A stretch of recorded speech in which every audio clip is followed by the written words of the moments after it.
Welcome guys, in this video I'm going to show how to install Apache, PHP and MySQL in our AWS Ubuntu instance. So I have already created a Ubuntu instance. I have logged into that. So here I'm going to show how to install Apache, all these things. First, once you come inside, you need to update the package library, sudo apt update.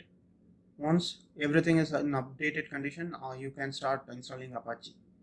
So I'm going to use apt install Apache 2. It will install all our package. So it is asking for the storage. We need to click on S to continue. So now our Apache is being installed. Once Apache is installed, you don't need to do anything. You just go to the browser and use this IP to see that. So I'm going to copy this public IP. So I'm going to hit it. So it will not load because the inbound traffic is restricted in my security group of my Ubuntu instance. So I'm going to add the HTTP and HTTPS for anywhere.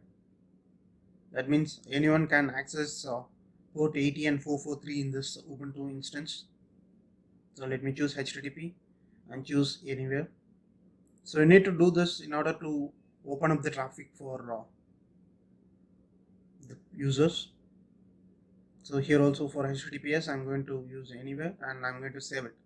So now I'll be able to see my Apache homepage. So if I go here and refresh this, now I'm seeing Apache the default page. So let's go back and install MySQL on that.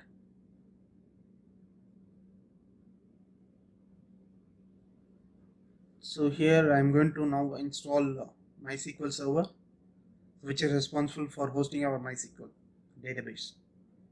So here it is asking for space confirmation, so click on S.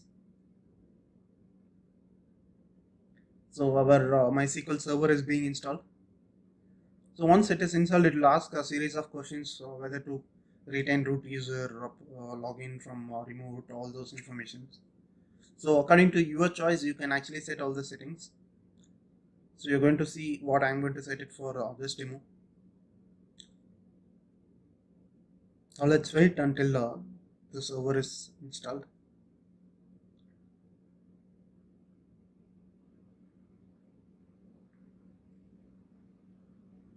Now MySQL server has been installed. Now I'm going to log in as a secure MySQL secure installation to actually set passwords for my root account. So I'm going to set a password for my root account.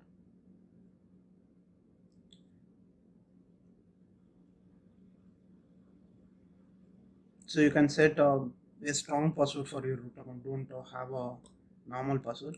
So I'm going to remove all anonymous users and I'm going to disallow root login remotely. So only this from this system will be able to log into the root user. So test database will be removed and I'm going to reload the privileges.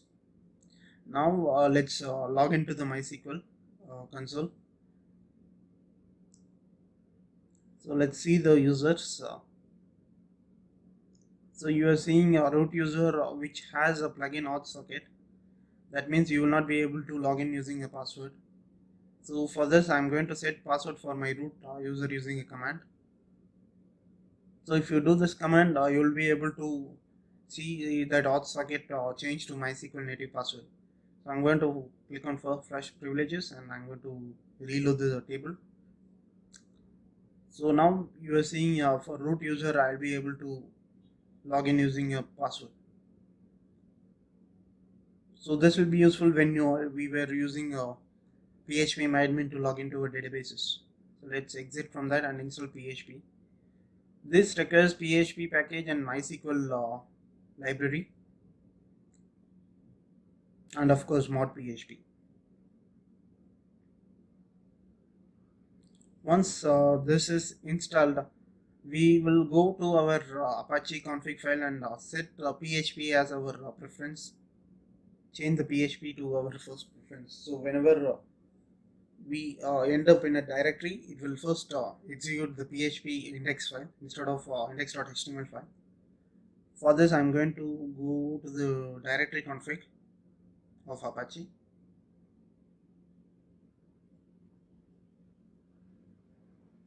Here we should be able to find direct config.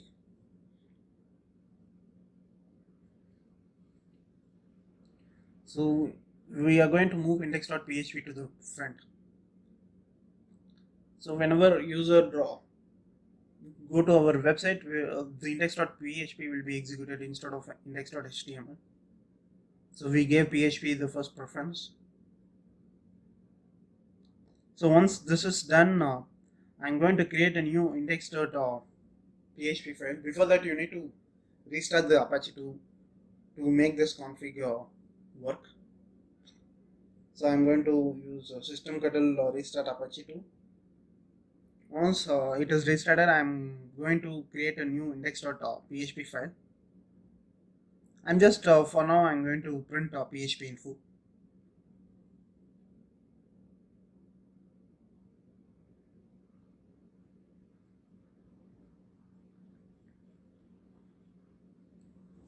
This will print all the information about the PHP, as you know already. So I'm going to go here and refresh this page, and you are seeing the PHP info. So here our Apache and PHP and MySQL has been installed.